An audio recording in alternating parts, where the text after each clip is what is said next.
Hi, and welcome to Form Now. We are in the middle of a segment called Meet the Professors. I'm Taylor Kemp, the Form Platform Manager, and with me today is Dr. Elizabeth Klein, who is a professor of theology here at the Graduate School. Welcome, Liz. Thanks. Let's just get right into getting to know you a little bit. How long or when did you start at the Augustine Institute Graduate School? I started in 2017, fall of 2017. Nice, coming up on 4 years here. And so maybe just talk a little bit about how did you first hear about the graduate school? How did you end up teaching here? So I would say that the Augustine Institute chose me. I only became Catholic in my last year of my PhD as I was finishing. And where was your PhD? At Notre Dame. Uh-huh. So I became Catholic in 2016, and I had been applying for jobs and looking around, but I had just become Catholic. I didn't really know a lot of Catholic institutions, and I had an interview at one Catholic university, and our former dean, Chris Bloom, was there at the time, heard I was interviewing, and called me. So I didn't know about the Augustine Institute. Yeah. But yeah, I mean, obviously I saw that as providential, and I didn't know anything about the Augustine Institute, and from the outside as an academic, especially, it's such a different kind of place from most schools. And so I remember when I came to interview and I was talking to Tim Gray about why he founded the Institute, and I asked him, you're looking at the needs in the church, why did it come to your mind, like what the church needs is another graduate school, just coming out of graduate school, I was like, feel a little jaded or something.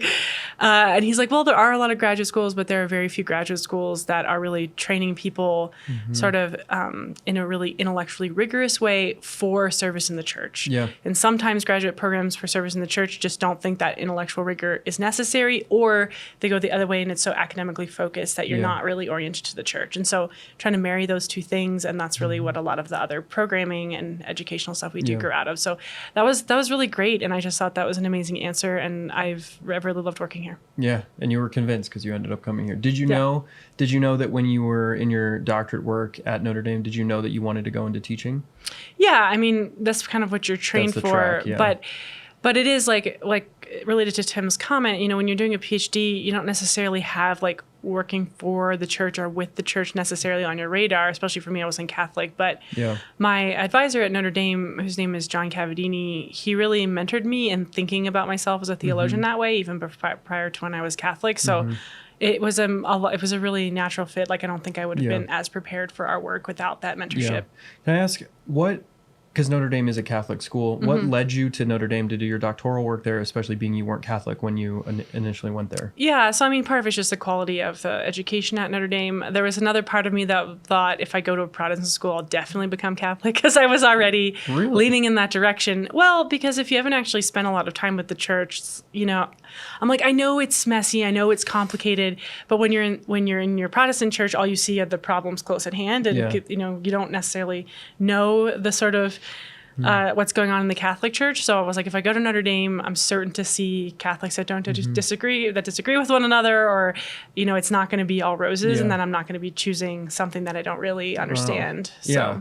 That's cool. So what did you study in your doctorate, and from there maybe just segue into what is it that you teach here? What is your area of expertise and interest? Yeah, so at the Augustine Institute, he's also my confirmation saint, and he's also the person I wrote my dissertation on. So I wrote on Augustine's Theology of Angels, but I'm really not an expert in angels so much as an expert in St. Augustine. Yeah. So and patristic theology. The Augustine Institute really did choose you. It did, just the name, you couldn't say no.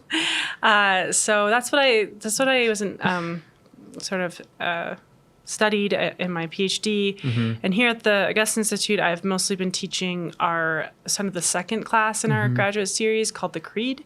So it's about the first pillar of the catechism and sort of the doctrinal underpinnings of the faith. Obviously the fathers help, but it's based on the catechism as well. And then I teach electives in the theology of St. Augustine. And I had you were one of my professors for Creed. And so I actually this wasn't actually the book that I went through when I took your class. I printed the extremely long PDF, but I loved it so much that I bought a bunch of copies and now give these away, because it's called On the Incarnation by St. Athanasius, and this was one of the major assignments that we go through in the Creed, and it's just beautiful seeing how the early church presented the faith and the conformity with what it is now. But that was something I really loved about your course. Yeah, I get a lot. People like this assignment a lot. So basically the assignment is just to read and summarize On the Incarnation. which is just a great text. And so just getting to spend time with it. Often I find, as when I was a graduate student, you're just trying to get the reading done so fast that you don't necessarily have the time to absorb it. So I wanted to make sure there was an assignment to read. And an assignment that forces you to go very slowly through a difficult task. It needed that. I found like the slower I went, the more I thought about it, I was like, oh my gosh, like his argument here is or what he's saying here is just unbelievable and clear and really great. So I like that there was an assignment specifically to slow down, because it is, I mean, I as an adult convert myself, I had never really read the Bible. I'd never read the Catechism. And then you come to the Augustine Institute and it's like you really almost cover all of it. And so for me, I remember just being like, oh my gosh, I just have to go read so much. And then it's great that the assignments are ordered to really slow us down at the pivotal parts to help us understand in a deeper way, which is great. I wanted to ask what led you to Augustine? Obviously that happened at a much earlier date, so to speak. So what about him or the early church has interested you so much? That's a good question. I don't know. I mean, what's there not to like about Augustine? Now, when I got into, so I studied with someone who was a patristic theologian, in sort of my undergrad, really fell in love with the fathers. And I went into my PhD not intending to study St. Augustine, because so much has been written on him. And, the dissertation, you're supposed to be contributing something to the intellectual life of the academy. And like, how can you find space to say something more about Augustine? But I think, one of my advisors told me that to become a theologian, you have to apprentice yourself to a good theologian. And you're only ever going to sort of have the caliber of the kind of people you apprentice yourself to. And I mean, there just is nobody better, pretty much. Yeah. I mean, it's funny because every scholar loves their, person the best, but I'm like, but really mine is actually the best. And so I think just reading as the fathers doing that coursework in my PhD, I just couldn't settle for anything less than St. Augustine. Yeah.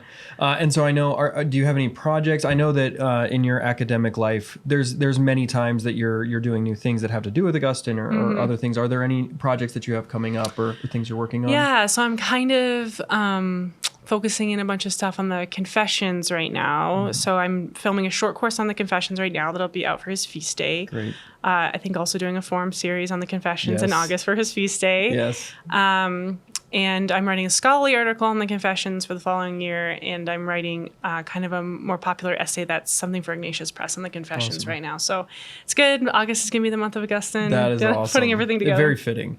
And then I also know you have another short course that is out soon called Lectio God. Yeah, so that's not on the short course platform, but that's one of our Bible study series.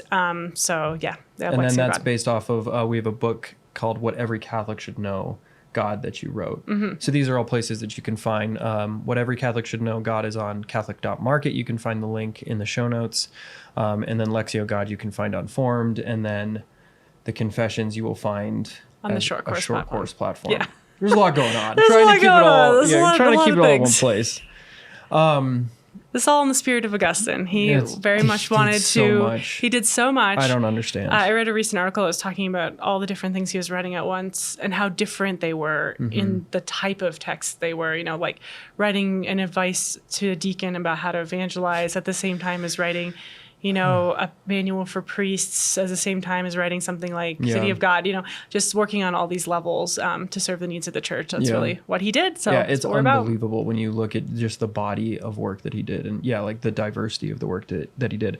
Could you maybe just talk about like what is the life of a professor like here in terms of interacting with the students, both on campus and at a distance, and just, what is the culture of the faculty and the students here? It's a life of luxury. Exactly. For sure. I mean, we have such a wonderful, tight-knit community here. Yeah. I mean, the culture is to be on campus most of the time, which it really depends. Some schools, professors aren't, around necessarily hanging out in their office, but we really are. We get along really well as a faculty, and so we kind of have an open door and spend a lot of time with students that way. You have to mention your tea time.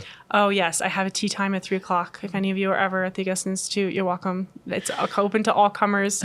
Usually usually it's Dr. Gischek and myself, but sometimes we rope in a few other people to have tea at 3:00. I didn't know this. And when I started working here, I walked by, there's a particular room that you guys have your tea time. And I heard a bunch of people talking and I poked my head in and they're all drinking tea. I'm like, what is going on here? And it's like, this is a daily thing. I'm Canadian, so I'm just trying to bring some civilized life to America. It's very human. It's great.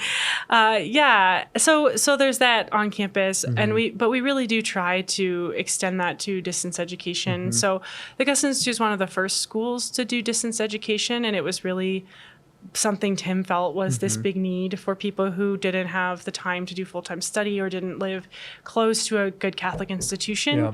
And really, we do try to invite them into that community as much as possible. So something that's coming up actually in the next couple of weeks here is our intensive courses.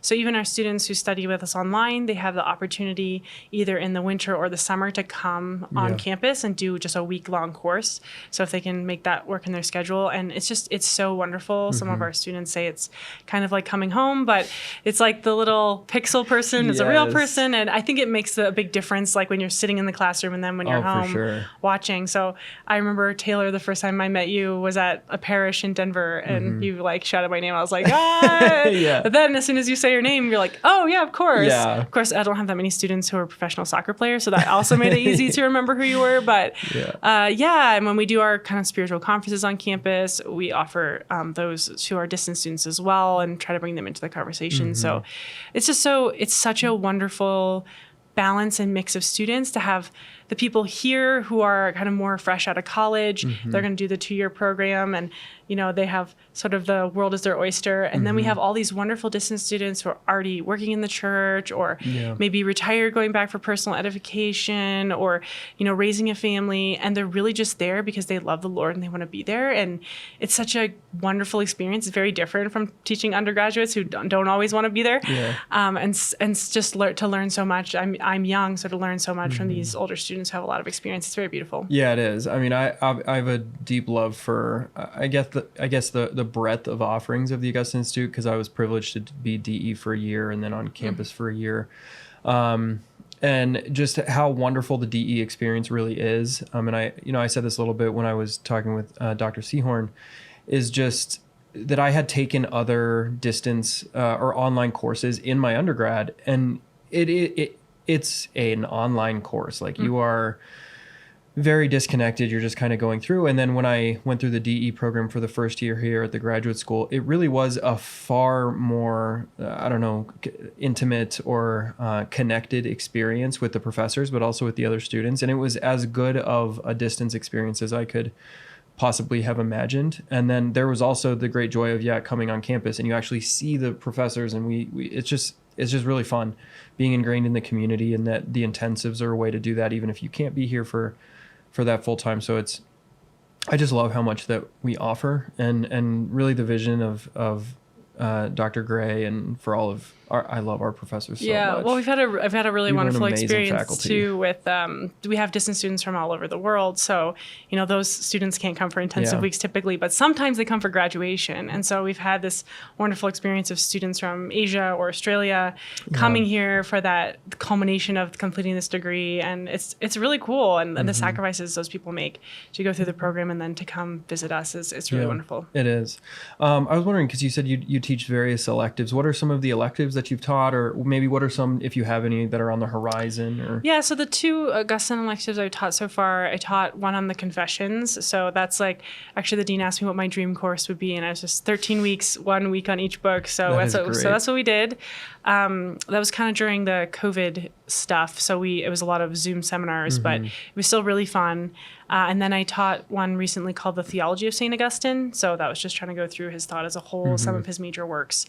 I'm not sure what other, ones. I'd love to offer a seminar on the City of God at some point as well, but we'll see what gets on the rotation. Yeah, no kidding.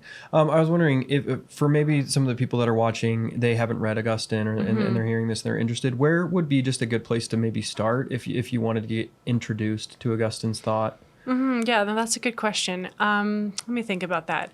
Well, you could watch my short course on the Confessions. That would be a good place to start. Read the Confessions. It's helpful to have a guide. I wrote a little article about this, like how do you get to know St. Augustine? He's this giant, theological giant. We have 1,000 sermons and thousands of pages.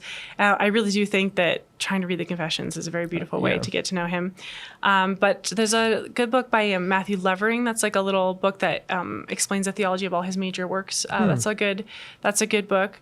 But I don't think, nothing's a substitute for reading him. Oh, another good one, if you're just maybe more spiritual reading, is there's a wonderful volume called The Essential Sermons, where someone's gone through and picked kind of the greatest hits. The gems, so they're not that long. You could like read one of them a day. Yeah, that is a great idea. I remember right after I converted, I was listening to a podcast and they mentioned how City of God was like a classic of Western literature and that everyone has to read it. I had just come into the church and I ordered it off of Amazon and I didn't look at the page number, like the page count, and it showed up and I was just like, oh my goodness. And it's how long is it, like 1,000 pages? Yeah, it's long. It's long. It's long. And I was like, okay, I'll table that for a while. Yeah, and I distinctly remember the first time I tried to read the Confessions being like, what is this? Yeah. So, but you just got to stick to it. That's true. You just got to keep and it has a rich reward.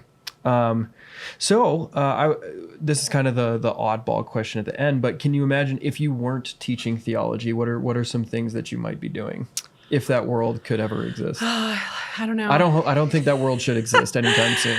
If I wasn't teaching theology, I don't know. I really like gardening. So I don't know if you really can make a job out of that. I think it's a lot of heartbreak, especially in Colorado. That's probably true. You've gotten a lot of rain. And I've learned to sew. Yeah. I sewed this shirt. That's a great shirt. Thanks. So maybe I'd be like homesteading. Maybe that's what I would be doing. I like that. That is very good. Well, thank you very much. Thank you everyone for joining us for Meet the Professors. This is Dr. Elizabeth Klein. We recommend checking out her short courses, her book on Catholic.market, and her resources on Formed. We will see you next time. God bless.